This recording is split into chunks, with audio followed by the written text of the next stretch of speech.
Bonjour à tous, bon réveil, merci d'avoir choisi 24 News pour commencer cette journée du dimanche 24 janvier. Il est 8h dans le port de Jaffa, 7h à Paris. On est ensemble pour 2 heures de direct, d'infos sous la pluie. Voici les titres de ce matin. La contestation sociale se durcit en Tunisie et le gouvernement demande à la population de patienter. La situation est critique et aucune mesure susceptible d'apaiser les tensions n'est annoncée. Déjà 15 morts aux États-Unis dans la tempête Jonas. Des dizaines de centimètres de neige sont tombés, mais le pire semble être passé. Le calme devrait revenir dans la journée. Le personnage du Joker, de nouveau à l'honneur, cette fois dans le film Suicide Squad qui sortira cet été, l'occasion de revenir sur les 1001 visages terrifiants du Joker. Ce sera dans la 3e partie du journal. Et plus que quelques heures avant le lancement de la très attendue Fashion Week de Paris, Sandy Fortis nous dira tout de cet événement très glamour.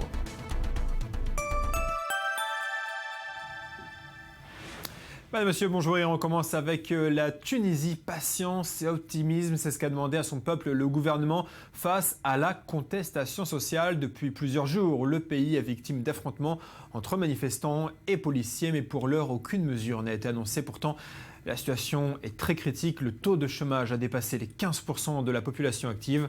Les précisions de Chloé Desmoulins. Réunion de crise et conseil des ministres exceptionnel ce samedi en Tunisie pour répondre aux contestations violentes qui ont secoué le pays ces derniers jours. Avec plus de 15% de chômage, l'exclusion et les inégalités sociales sont au cœur du débat. La question soulevée à Kasserine est due au fait que nous avons trouvé des solutions pour certaines des personnes, mais pas pour tout le monde. Il faut que les gens comprennent, les solutions existent, mais il faut un peu de patience et d'optimisme. La démocratie exige d'être protégée, c'est la responsabilité du pays de la protéger. Ce que je voudrais affirmer, c'est que je ne renoncerai pas à cette transition démocratique, à cette jeune démocratie. En dépit des attentes, le gouvernement n'a donc annoncé aucune mesure immédiate. Mais un plan d'aide d'1 milliard d'euros a été proposé vendredi par le président français François Hollande. L'opposition tunisienne, elle, propose un programme en 3 étapes pour sortir le pays de la crise sociale et économique.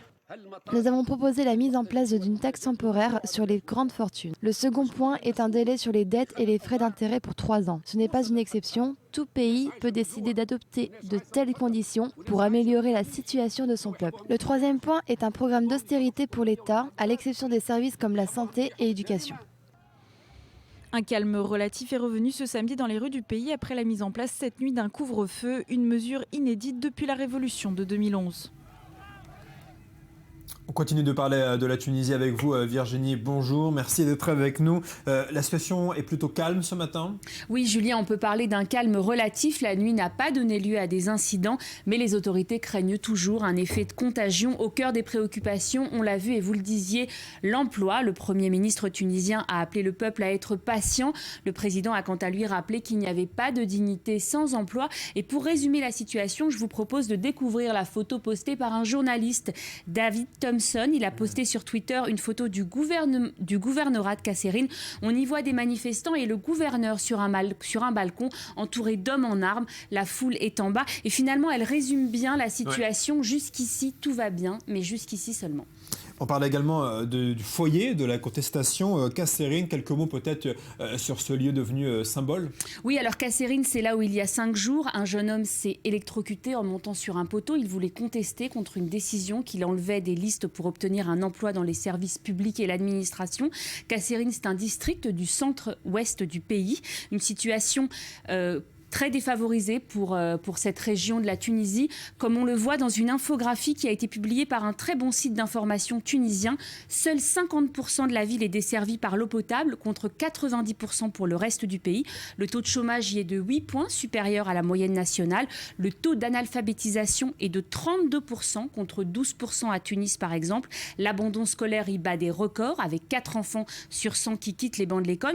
Il faut ajouter à cela une espérance de vie inférieure à la moyenne nationale et un taux de mortalité infantile record, 23% contre 12% pour le reste du pays. Et vous obtenez finalement, Julien, le cocktail explosif pour qu'une région s'embrase. C'est ce qui se passe en Tunisie depuis 5 jours. Des chiffres très parlants. Merci beaucoup, Virginie, de ces explications.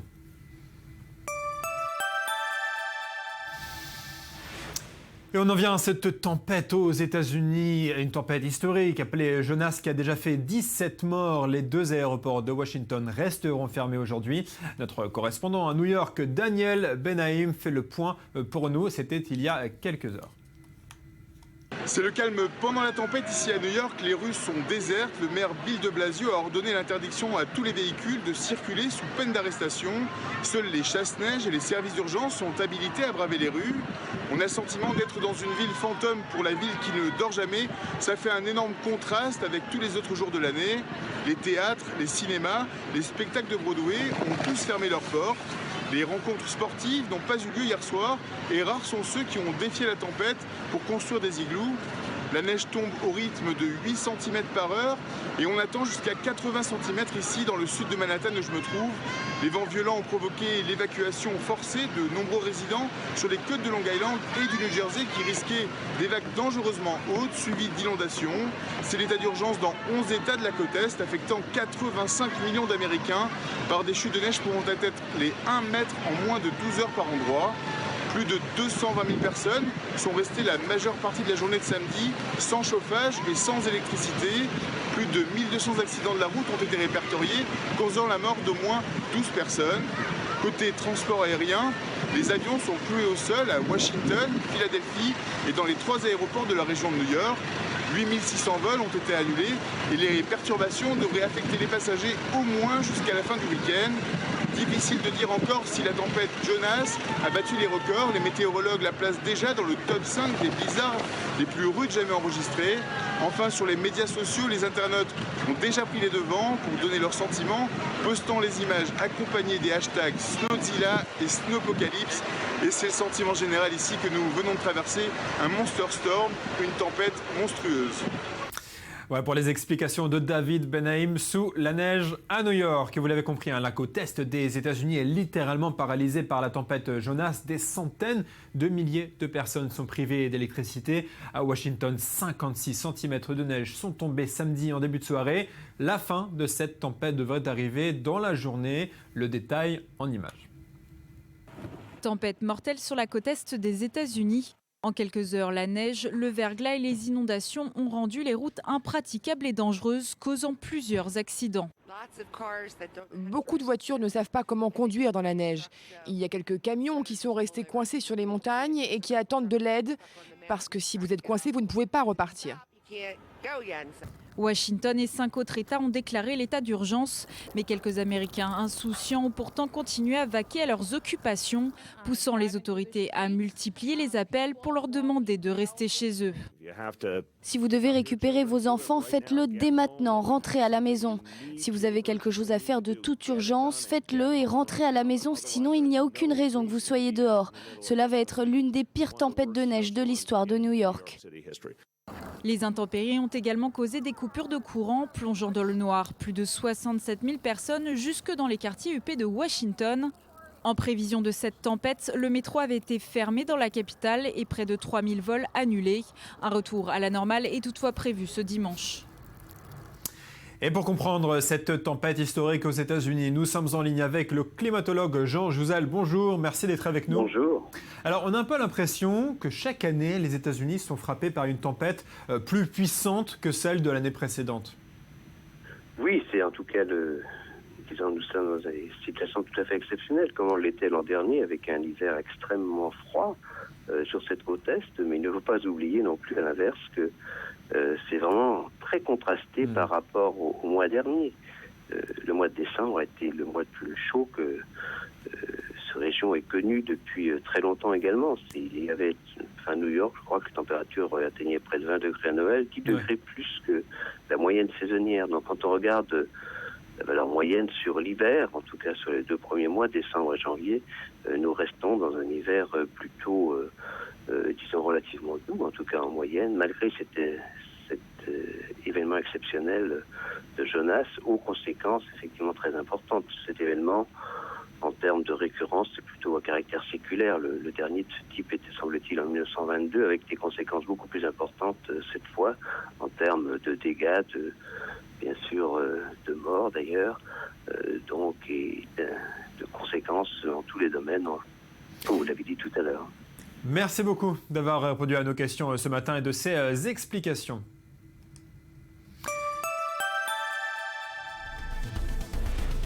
Les Portugais sont appelés aux urnes aujourd'hui pour élire un nouveau président, un scrutin que le candidat de droite pourrait remporter dès le premier tour selon les sondages.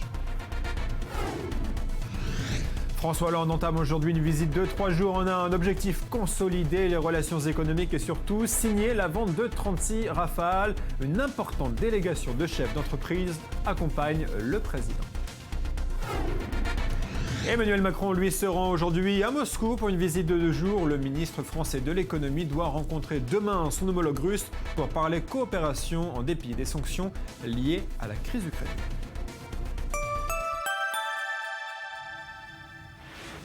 Mathias Inbar, bonjour. On en vient à l'actualité au Proche-Orient, une nuit de tension. On va d'abord peut-être commencer par cette information. Cette nuit, un Palestinien de 18 ans visiblement a tenté de lancer une charge explosive contre des troupes israéliennes. La charge a explosé trop tôt et le Palestinien a été tué. Oui, nous avons contacté la police des frontières qui est en charge de l'enquête Julien ce matin et qui semble écarter la thèse de l'attentat suicide. Vraisemblablement, la charge explosive artisanale qu'il portait sur lui a explosé trop tôt. Ce Palestinien était âgé de 18 ans. Il est originaire d'Aboudi, c'est à l'est de Jérusalem. Et côté palestinien, Mahmoud Abbas corrobore les propos de son chef des services de renseignement. Il continue la coopération sécuritaire avec Israël. Oui, je l'avais annoncé cette semaine un peu plus tôt. Le général Majed Farej, c'est le général en charge des services de renseignement palestiniens, et il avait déclaré que ses services avaient contrecarré plus de 200 attaques depuis le mois d'octobre contre les civils et soldats israéliens. Et cette fois, c'est le président palestinien Mahmoud Abbas qui l'explique. Je vous propose de l'écouter. La coordination de la sécurité se poursuit. Certains journalistes israéliens m'ont demandé ce que cela signifiait. Cela signifie que jusqu'à présent, la coordination des mesures de sécurité avec Israël est maintenue. Nous accomplissons notre devoir du mieux que nous le pouvons. Oui, nous voulons prévenir toute action qui est destinée à arriver ici et là. Je ne vais pas permettre à quiconque de me traîner dans une bataille que je ne veux pas. Je ne veux pas aller jusqu'à une bataille militaire. Je ne clair, Mathias. Oui, je ne veux pas arriver à une bataille militaire. Mahmoud Abbas s'en prend clairement au Hamas, à ses détracteurs. Rappelons tout de même que 66% de la rue palestinienne se déclare favorable aux attaques contre Israël. Autant de personnes qui veulent le départ de Mahmoud Abbas depuis plusieurs mois. Mahmoud Abbas qui avait lui-même d'ailleurs affirmé que le sang des Palestiniens versé était pur. Double langage donc. Un vrai décalage donc entre la population palestinienne au niveau des sondages et de son président. Dernière information en quelques mots, Mathias, une possible réconciliation, une énième réconciliation entre le Fatah et le Hamas. Oui, c'est assez paradoxal, Julien. D'ailleurs, l'information nous vient non pas du Fatah, mais bien du Hamas et surtout de Khaled Mashal. C'est le chef du bureau politique du Hamas qui réside à Qatar, dans un palais doré à Doha, et Khaled Mashal qui appelle à une énième sulha en arabe, une réconciliation entre le Fatah et le Hamas. Pourquoi on parle d'énième, Julien? Tout simplement parce que la dernière fois que les deux factions palestiniennes s'étaient réconciliées, c'était lors d'un gouvernement d'union et il avait duré quelques semaines. Merci beaucoup Mathias Inbar de ces explications. On reste au Proche-Orient. On revient à présent sur d'autres incidents ce week-end en Cisjordanie. Les forces israéliennes ont évacué plusieurs dizaines de militants nationalistes israéliens qui s'étaient installés dans 2 immeubles de Hébron dont ils revendiquent la propriété. Océane Nicole. Allez en avant, entre. Entre, allez, entre, plus vite. Une installation qui a provoqué la colère dans les rues.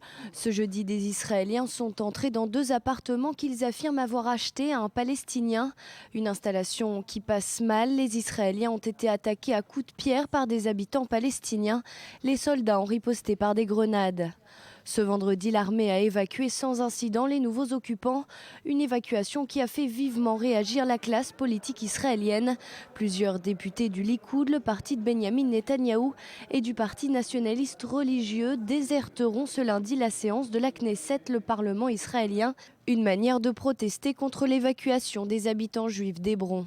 L'un des propriétaires affirme que cet achat a été fait légalement, sauf qu'une loi palestinienne interdit la vente immobilière à des juifs. Les tensions sont constantes dans la région. La ville est considérée comme une poudrière. Hébron est un site religieux vénéré par juifs et musulmans où se situe le caveau des patriarches. Daniel Haïk, bonjour. Bonjour. Merci d'être avec nous. Il y a eu beaucoup de critiques contre le gouvernement sur l'aile droite face à cette évacuation de militants israéliens de Hébron. Pourquoi ces critiques ? Bon, il y a des critiques objectives de la part de l'aile droite du gouvernement, de gens comme Naftali Bennett, comme plusieurs ministres. Il y a 6 ministres qui ont protesté, qui ont critiqué la décision de Moshe Ya'alon. Et puis il y a 3 députés qui ont annoncé qu'ils ne soutiendraient pas la coalition gouvernementale. Alors lorsque ça arrive, cela peut susciter quelques craintes de la part pour le Premier ministre, pour Benyamin Netanyahou, qui a une coalition de 61 députés. Mais rassurons-nous... Sur 120 sièges, on le rappelle. Sur 120 sièges, et rassurons-nous, ils n'iront pas jusqu'au bout de leurs menaces. En fait, ils ne menacent que de ne pas soutenir la coalition, pas de s'y opposer. Et donc, il est probable que s'il y a des votes contre la coalition gouvernementale, soit ils s'abstiendront, soit ils sortiront de l'hémicycle. Autrement dit, des critiques, mais pour la forme plus que pour la jouer les gros menace. bras, mais essayer de sans aller jusqu'au bout. En revanche, il y a eu tout de même des critiques plus sévères, encore une fois, de Naftali Bennett cette semaine. Il y a eu une passe d'armes entre le ministre de la Défense et le chef de la droite sioniste religieuse. Il y a également des critiques à gauche. On essaye de comprendre ce qui se passe au sein de la coalition, peut-être une modification, de la droite qui sortirait. Alors en fait, on a parlé la semaine dernière d'une confrontation directe entre Moshe Ya'alon et Naftali Bennett. Naftali Bennett qui se considère être comme le monsieur sécurité. À partir du moment où Benyamin Netanyahou perd un peu ce titre avec une prolongation de cette intifada, eh bien, il revendique ce titre de monsieur sécurité face à Moshe Ya'alon. Et il y a une confrontation. Il y a eu, on l'a vu la semaine dernière, verbale. Cette semaine, à nouveau, autour de Hébron. Et c'est intéressant de voir qu'il y a absolument un problème entre les deux hommes. Mais ce qui est intéressant en plus, c'est de voir la réaction d'un conseiller de Moshe Ya'alon, un conseiller qui affirme tout simplement que le foyer juif, le parti de Naftali Bennett, cause du tort à la sécurité de l'État d'Israël et que par conséquent, il faudrait le remplacer dans la coalition gouvernementale par le camp sioniste. Alors, à gauche. Alors c'est un élément tout à fait nouveau et il est intéressant cet élément lorsque l'on sait que par exemple Tzipi Livni, l'une des leaders du camp sioniste, a soutenu la position de Moshe Ya'alon dans le cas de Hébron, de cet interdit à Hébron d'entrer dans les maisons et puis surtout lorsque l'on sait que Yitzhak Herzog, le leader du camp sioniste, était à Paris la semaine dernière. Il a rencontré le président François Hollande et il a dit à François Hollande, il a adopté une position, on va dire, presque plus à droite que Benyamin Netanyahou, puisqu'il a dit que l'option des 2 États actuellement n'était pas réaliste face à la haine et à l'incitation des Palestiniennes qui était trop grande. Donc lorsque l'un suscite, ce conseiller de Moshe Ya'alon suscite un rapprochement avec le camp sioniste et que de l'autre côté le camp sioniste adopte des positions qui sont peut-être plus à droite, cela peut présager d'un éventuel remaniement ministériel. On n'y est pas encore, mais peut-être c'est le prémisse. Un Premier ministre de droite critique à sa droite et à demi-mot soutenu par sa gauche, ça rappelle un petit peu Ariel Sharon il y a presque un peu plus de 10 ans maintenant. Oui. Merci beaucoup Daniel Haïk de ces explications. Et c'est le rendez-vous diplomatique de la semaine à ne pas louper. Le président iranien Rouhani arrive à Paris le 27 janvier, ça sera mercredi. Sa tournée européenne débutera d'abord par une étape en Italie. Et elle intervient dans un contexte particulièrement favorable pour Téhéran puisque les sanctions occidentales contre le régime islamique ont été récemment retirées. Les explications. Première visite officielle en Europe. Cette semaine, le président iranien Hassan Rouhani se rend en Italie puis en France. Un voyage prévu en novembre mais finalement annulé en raison des attentats de Paris. Une visite qui intervient dans un contexte favorable à l'Iran, une semaine après la levée de ses sanctions économiques. Le président Rouhani espère bien relancer ses relations avec Rome et Paris. Les 2 pays étaient les principaux partenaires économiques de l'Iran avant le renforcement des sanctions internationales en 2012. Au programme de sa visite à Paris, une rencontre avec son homologue François Hollande. Le président français souhaite revenir en force en Iran, notamment dans le secteur automobile. Les constructeurs français Renault et Peugeot étaient des partenaires privilégiés de l'Iran. Ils contrôlaient plus de 30% du marché automobile iranien. François Hollande espère bien retrouver cette place perdue malgré la concurrence des constructeurs allemands et asiatiques. Les discussions se tourneront également sur les conflits et crises que traverse le Proche-Orient. François Hollande appelle au retour au calme entre l'Iran et l'Arabie saoudite après que les deux pays aient rompu leurs relations diplomatiques. Sur la table des discussions également le conflit syrien. Leur position reste toujours éloignée. Téhéran soutient le régime de Bachar al-Assad, une idée contraire à la France. Pour François Hollande, l'avenir de la Syrie ne peut se faire sans l'actuel président syrien.